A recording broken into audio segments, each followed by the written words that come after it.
Welcome to Aarzoo boutique. आज की video में हम आपको पैंट की कटिंग बताएंगे और साथ में स्टिचिंग भी बताएंगे, बट वीडियो थोड़ी लंबी हो जाएगी, इसलिए दो पार्ट में बनाएंगे। फर्स्ट में हम आपको पैंट की कटिंग बताएंगे एंड सेकंड में उसमें की सिलाई बताएंगे। तो आज आप पैंट की कटिंग को पूरा देखना, उसके बाद आपको कोई भी प्रॉब्लम पैंट की कटिंग में नहीं आने वाली है। ठीक है, तो देखो, सबसे पहले हमें क्या करना है, ये कपड़ा है जो हमारा साथ में ही आता है पैंट के, तो ध्यान से देखना। एक तो सबसे बड़ी गलती पता क्या होती है, हम इस तरीके से ले लेते हैं इसको, चौड़ाई में लेते हो ना, चौड़ाई में कि जल्दी थोड़े से कपड़े में काम चल जाओगा और इतना सारा कपड़ा क्यों वेस्ट करना है। तो एक ऐसे पैंट कभी भी नहीं काटनी है। इसमें पता क्या होता है, हमारे दो रेशे होते हैं, दोनों तरफ से होते हैं रेशे, एक इस तरफ से एक इस तरफ से। जो इस साइड से होगा ना वो तो बढ़ेगा, मतलब इस तरीके से हम सिलेंगे ना किसी चीज को, तो पहनते वक्त वो थोड़ा सा श्रिंक ऐसे बढ़ जाएगा, स्ट्रेचेबल हो जाएगा। लेकिन जो इस तरफ का रेशा होता है ना वो कभी भी स्ट्रेचेबल नहीं होता। तो हम पहनेंगे तो घुटने पे से क्या होगा, खिसक जाएगी, फट जाएगी अगर हम फिटिंग देंगे तो। और अगर फिटिंग नहीं देंगे तो वो अच्छी नहीं लगनी, तो बैठने में अनकंफर्टेबल होगी।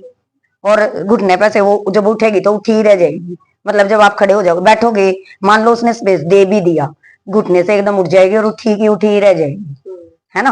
और दूसरी बात क्या होती है, जब हम सिलाई लगाएंगे ना, इस तरफ से सिलाई लगाते हैं लंबे में, तो क्या होता है कि हमारी सिलाई बहुत अच्छी लगेगी, सीधी, खिंचेगा नहीं। लेकिन जब इस तरफ से सिलाई लगाते हो, आप देखा है कभी भी ऐसे टेढ़ा मेढ़ा से बढ़ जाता है कपड़ा, बढ़ता है ना। तो इसलिए हम क्या करेंगे, हमेशा लेंथ वाइज पैंट काटेंगे, चाहे कुछ भी हो जाए। कपड़ा कम हो ज्यादा हो कोई दिक्कत नहीं है, कैंसिल कर दो, बट काटनी है तो लेंथ वाइज। कपड़ा बचाने की हमें कोई जरूरत नहीं है, हमने पैंट पूरी करनी है। तो सबसे पहले हम इसको इस तरीके से फोल्ड करेंगे, चाहे जितना भी कपड़ा है आप एक बार में फोल्ड कर लो। बार बार अलग अलग नहीं बिछाएंगे हम कपड़े को। बार बार बिछाने में क्या होता है कि दोबारा जब उसके ऊपर दूसरा कपड़ा रखते हो ना, तो वो हिल जाता है, कुछ ना कुछ तो हो ही जाता है। और वो पैंट में इतना सा भी हिलेगा ना, 1 इंच भी आधा इंच भी, तो क्या होगा कि वो पैंट इधर उधर भाग ही जाएगी, या तो सिलाई आगे की तरफ आ जाएगी, पीछे की तरफ आ जाएगी, या बीच में से उठनी स्टार्ट हो जाएगी।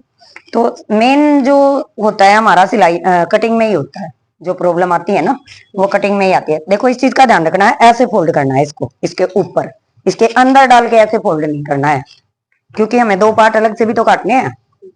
ठीक है, देखो समझ में आ गया ये चीज कैसे फोल्ड करना है। फोल्ड करने के बाद हमें क्या देखना है, किनारी, ये किनारियां जो है ना वो बिल्कुल इक्वल आनी चाहिए। ऐसे नहीं होना चाहिए कि एक किनारी आगे जा रही है एक पीछे जा रही है और हम काटे जा रहे हैं, उससे भी हमारी पैंट पे बहुत इफेक्ट पड़ेगा। इसको अच्छे से प्रेस कर लो इस तरीके से। ठीक है, कपड़ा प्रेस हो गया। अब क्या देखना है, लेंथ कितनी है आपकी पैंट की, बताओ। 35 तैयार करनी है हमने। ठीक है, सीधे वाली से 40 देना, ये दो चौक। देखो सबसे पहले तो हम इस कपड़े को इक्वल करेंगे, यहाँ से जो भी टेढ़ा होगा या कुछ भी होगा इसको निकाल देंगे। ठीक है, देखो ये हमने सीधा कर दिया, इसको तो हमने हटाना ही है, इसका कुछ नहीं है रोल। इसके बाद हमने कौन सा छोड़ना है, ऐसे जा रहा था ये वाला। ठीक है, इसके बाद हमने 3 इंच किस चीज का छोड़ना है, मोड़ने के लिए। 3 छोड़ो 4 छोड़ो वो आपकी मर्जी है।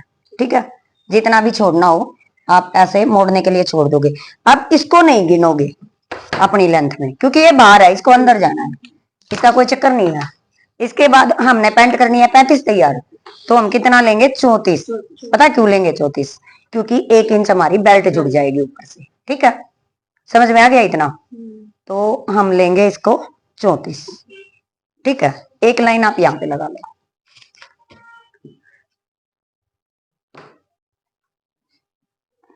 ये लाइन लग गई। अब हमारी लेंथ तैयार है, हमें पता है हमारी पैंट इतने में तैयार होनी है। आ गया समझ में। अब हम देखेंगे थाई, तो थाई कैसे निकालते हैं, हिप कितनी है, हिप 24 मान के चलते हैं। ठीक है, 24 है, तो 24 का मतलब हो गया 48, 48 होगी ना टोटल।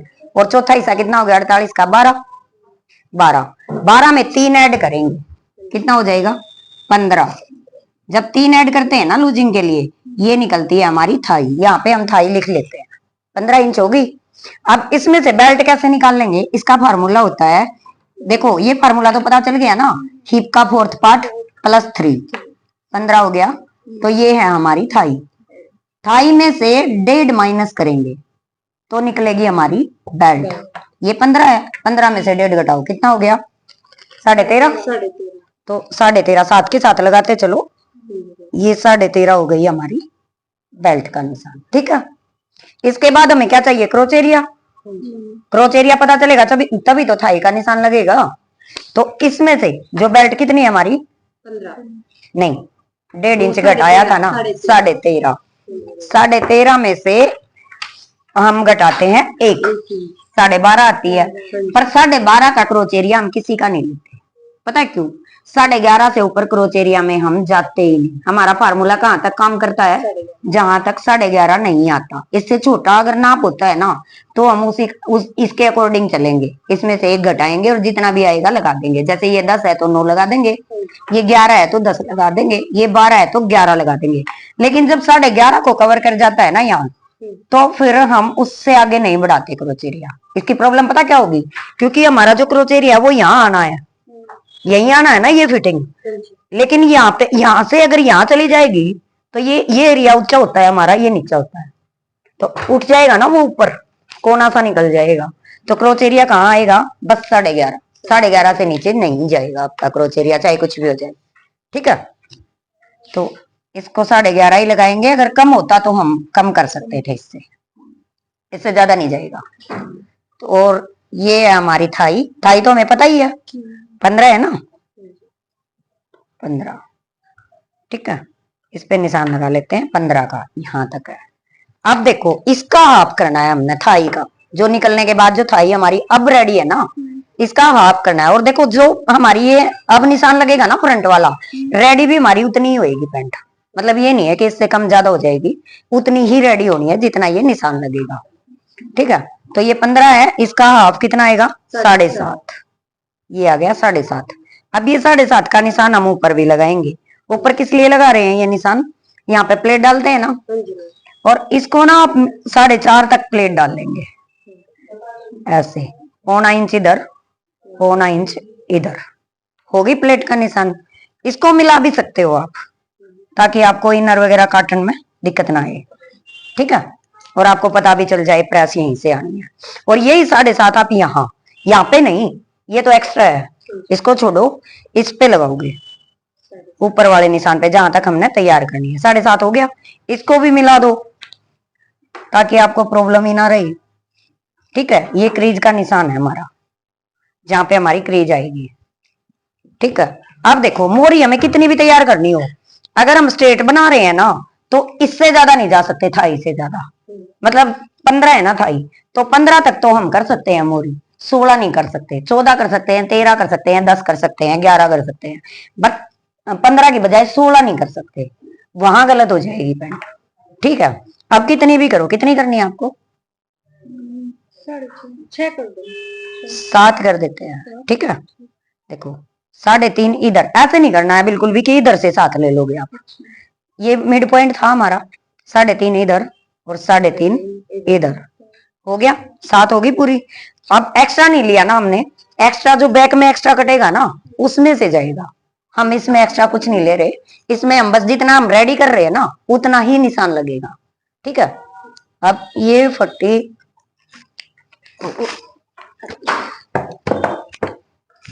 ये देखो, इसका ये कॉर्नर यहाँ पे लगाओगे जहां से हमारी पैंट रेडी है, यहाँ नहीं लगाना है। ये तो फोल्ड करने वाला है, इसके लिए अलग से बताएंगे। यहाँ पे लगाओगे इसको और यहाँ मिला दोगे बिल्कुल बाहर की तरफ, देखो इसको ध्यान से। ठीक है, हो गया। अब हिप का निशान देखो, अगर हम इसको ऐसे ही छोड़ देंगे तो ये कोना बाहर निकल जाएगा ना, ये भी मेन प्रॉब्लम होती है। पैंट का कोना देखा है बहुतों का बाहर निकला हुआ होता है यहाँ से, तो फिटिंग देनी है हमने।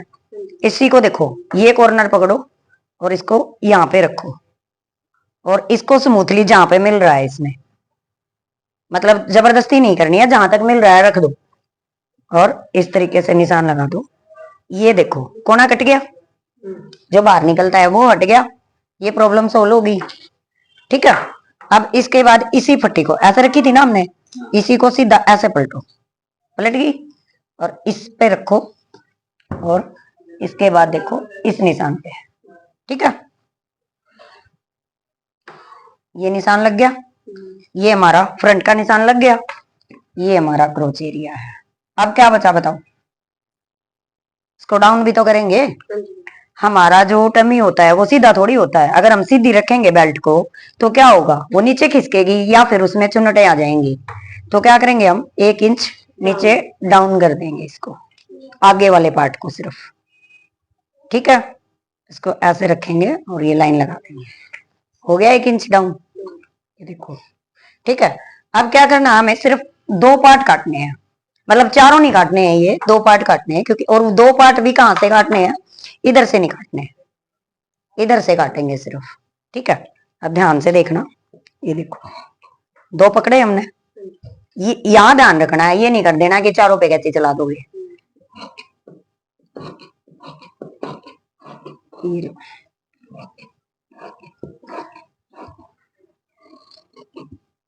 समझ में आ रही है? फार्मूला तो याद करना पड़ेगा थोड़ा सा, बाकी कोई दिक्कत नहीं होने वाली। रेयर केस होते हैं जो नहीं आएगा। देखो यहां तक काट लिया हमने, अब यहां से हम सीधा नहीं काटेंगे। क्यों नहीं काटेंगे, क्योंकि इसको फोल्ड करेंगे इसके ऊपर। तो सोच के देखो, ये बढ़ता है ना ऐसे, तो इसको थोड़ा सा बाहर की तरफ करेंगे ऐसे, हल्का सा, ताकि इसके ऊपर पूरा आए प्रॉपर जब हम मोड़ेंगे। तो अगर कम रहेगा तो दिक्कत आएगी ना सिलाई में। यहां से सीधा रखेंगे और उसको थोड़ा सा इधर, ज्यादा नहीं करना, हल्का सा, जितना ये जा रहा है कम हो रहा है। ठीक है, ये देखो। अब क्या करेंगे, देखो ये 2 पार्ट पकड़े, इसको नहीं छेड़ना है, ये एज इट इज सेट है। अगर हम अलग अलग काटते तो दोबारा सेट करते ना, बहुत सारा टाइम वेस्ट होता हमारा। अब देखो, इसको हटा दिया और ये सेट है। अब आपको कुछ नहीं करना, ये तो मिल गया आपको सेट एज इट इज। तो अब इसी पे पीछे का निशान लगाएंगे, क्योंकि पीछे का ऑलरेडी हमारा बिछा हुआ है कपड़ा। और अगर ऐसे नहीं करोगे ना तो फिर बहुत ज्यादा टाइम वेस्ट होने वाला। और ये अगर इधर से काट देते हो आप पहले ही, तो क्या होता है, उस पे बिछाते रहो, देखते रहो मैच कर करके, कहाँ पे सेट होएगा, कहाँ पे सेट होएगा। अब तो ये सेट है, किनारे से किनारे मिली हुई है, चक्कर ही खत्म है ना। क्योंकि इधर से तो हमें सेम ही काटना है, उधर से ही तो फर्क करना है, ऊपर नीचे जो भी करना है। तो अब देखो, इसको 4.5 इंच ऊपर रखेंगे। ठीक है, यहां से अगले से वैसे तो 3.5 होता है, पर 1 इंच हमने डाउन भी तो किया है। ठीक है, अगर सीधे से देखोगे तो 4 इंच है, मतलब 3.5 इंच है, सॉरी, है ना। पर 1 इंच ये हमारा डाउन था, तो इससे तो 4.5 हो गया ना पूरा। तो इसको 4.5 करके इससे मिला देंगे। यहां से नहीं उठाना है, ये यहीं रहेगा, क्योंकि मिला सिलना तो इसको यही है ना, ऊपर नीचे नहीं कर सकते इसको, तो इसको ही कर सकते हैं। ठीक है, तो इस और ये 2, यहां से 2, ये देखो हो गया, यहाँ पे 2, पूरा का पूरा 2 करते चलो। और यहां से भी एक तो निशान लगेगा 2 का, और एक एक्स्ट्रा 1 इंच का निशान लगाएंगे एक्स्ट्रा मार्जिन के लिए। मान लो श्रिंक हो जाए या भाई हमें सेट ना हो, कुछ भी दिक्कत हो सकती है, तो उसके लिए हमारे पास स्कोप होना चाहिए ना। स्कोप ही नहीं होगा तो कहां से बढ़ाएंगे, फिर जोड़ लगाने पड़ेंगे, है ना। तो ये हमारा स्कोप के लिए ही है, वो मार्जिन है बस ये एक्स्ट्रा। वैसे फिटिंग हमारी यहीं से आनी है 2 इंच से। ठीक है, यहाँ पे 2 और यहाँ पे 1.5 मोरी की तरफ, मतलब फर्क ये है, यहाँ भी 2, यहाँ भी 2, यहाँ भी 2, पूरा यहाँ पे आके 1.5 हो जाएगा बस। अगर यहाँ पे भी 2 कर दोगे ना तो ये सिलाई हमारी आगे की तरफ आ जाएगी। ठीक है, तो यहाँ पे कितना करोगे, 1.5 तो ये करना है, और 1 इंच एक्स्ट्रा वो तो लोगे ही, मार्जिन तो पूरे में रखेंगे हम, ये 1 इंच मार्जिन के लिए। ठीक है, इसी लाइन को आगे बढ़ा के लगा देना अगर दिक्कत हो तो, ताकि टेढ़ा ना हो जाए। अब इस पट्टी को देखो, जहां जहां से ये पट्टी पहले रखी थी ना, वहीं से एक तो इस पे रख लो, ये तो सिलते वक्त काम आएगा आपको निशान, क्योंकि इस पे मिला के सिलना है ना, ये तो उस टाइम पे काम आएगा। और ये है काटने के लिए, काटेंगे तो 1 इंच बढ़ा के ना, तो ये जो 1 इंच का मार्जिन है ये अलग से है, काटेंगे हम इस निशान से। ठीक है, और इसको इसी शेप में आगे कर दो। ठीक है, ये शेप बराबर रहेगी। इतना क्लियर है? क्लियर है तो फिर पैंट तो हो ही गई फिर क्या रह गया। ठीक है, देखो इसको कट कर देंगे इस तरीके से।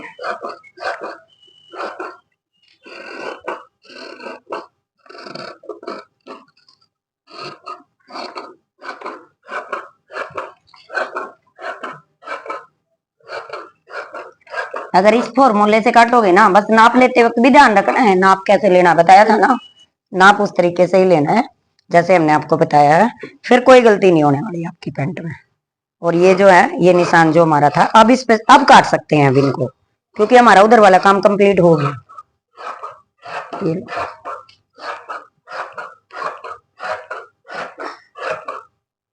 ये पैंट हमारी कट के होगी, इसको अलग कर देते हैं क्योंकि ये तो एक्स्ट्रा था ना, इसका तो कोई रोल ही नहीं था। अब आपको एक चीज और बताते हैं इसमें क्या होता है। आपने कई बार सुनी है कि हमारी पैंट जो है बीच में से उठती है, समझिए। उसका एक तो ये रीजन होता है कि हम ये कॉर्नर ना बीच में ऐसे काट देते हैं, मतलब इस कॉर्नर को अच्छे से नहीं बनाते, एक तो ये चीज होती है। दूसरा क्या होता है कि देखो इधर से ना हम इसको थोड़ा सा टेढ़ा कर देते हैं, मतलब करना है ये 1/2 इंच टेढ़ा। जैसे ये हमने सीधा रखा है ना अभी, तो इसको हम क्या करेंगे, अंदर की तरफ तो बड़ा छोड़ देंगे, बाहर की तरफ छोटा कर देंगे 1/2 इंच, बस ज्यादा नहीं, इसका पता भी नहीं चलेगा किसी को, इतना। इससे क्या होगा, ये एरिया हमारा लंबा हो जाएगा, ये एरिया छोटा हो जाएगा, तो बीच में से नहीं उठेगी ना। ये करने के बाद आपकी पैंट बीच में से नहीं उठने वाली है, ठीक है। और यहाँ पे कट लगा देंगे इसका, क्योंकि थोड़ा सा हमने किया है ना कम, और इसका कट यहीं रहेगा। ये देखो, अब देखो नहीं रहेगी प्रॉब्लम, वो खत्म हो गई। बस पैंट में यही होता है। इनर मैं बताती हूँ कैसे काटना है, इनर दो इसका। देखो इनर काटते वक्त अब हमें क्या देखना है, मेन चीज जो देखने वाली है वो ये है कि जब हम इसको लगाएंगे ना, हमारा 7 पे आया था ना, देखो ये किनारी है, ठीक है। इसको जैसे हमने फ्रंट पार्ट काटना है इसका, पहले एक एक पार्ट काटेंगे, इसको इस पे रखेंगे मिला के किनारी को इस पे, क्योंकि ये हिस्सा तो किनारी का अब भी है ना हमारे पास, और इसको इस पे बिछा देंगे। अब यहाँ से ये नहीं देखना है कि हमें ऐसे नहीं मिला देना है इसको, हमें ये देखना है कि ये कितना आया था हमारा, 7 आया था ना, तो इसको अब भी 7 ही रखना है, इतनी दूरी पे ये होना चाहिए, तब पता चलेगा हमें। देखो थोड़ा कम है ना, ऐसे जब ये 1/2 इसका 7 पे आ जाएगा ना, जब ओके है, यहाँ पे छोड़ो इसको और अब बिछाओ इसको सीधा। अब इस इनर को काट दो, आपकी पैंट कहीं नहीं जाने वाली, ना टेढ़ी ना सीधी ना कुछ दिक्कत आने वाली है, ठीक है। इनर इसका, और इनर कभी भी ना मिला के पूरा नहीं काटना है, मतलब ऐसे नहीं काटना है, बिल्कुल इक्वल काटोगे, थोड़ा सा लूज छोड़ दो, ताकि धोने के बाद हल्का हल्का बाहर निकाल दो, और सिलते वक्त मिला के सिल देना, तो ये जो लूज होगा वो कहाँ जाएगा, अंदर, ठीक है। तो बैठते उठते वक्त एक तो ये इनर फटेगा नहीं फिर हमारा, क्योंकि इनर इससे लूज है ना, तो फटना नहीं है। और दूसरा क्या फायदा होगा हमें, श्रिंक भी हो गया तो पैंट सही रहेगी, ठीक है। क्योंकि इनर कमजोर होता है, पैंट का कपड़ा फिर भी मजबूत होता है, तो अगर ये थोड़ा सा ज्यादा होगा तो नहीं फटेगा ना। बस इस बात का ध्यान रखना, चारों तरफ थोड़ा थोड़ा हल्का हल्का बाहर की तरफ रखो, और सिलते वक्त बाहर नहीं रखना है इसको बिल्कुल भी, सिलते वक्त मिला के सिल देना।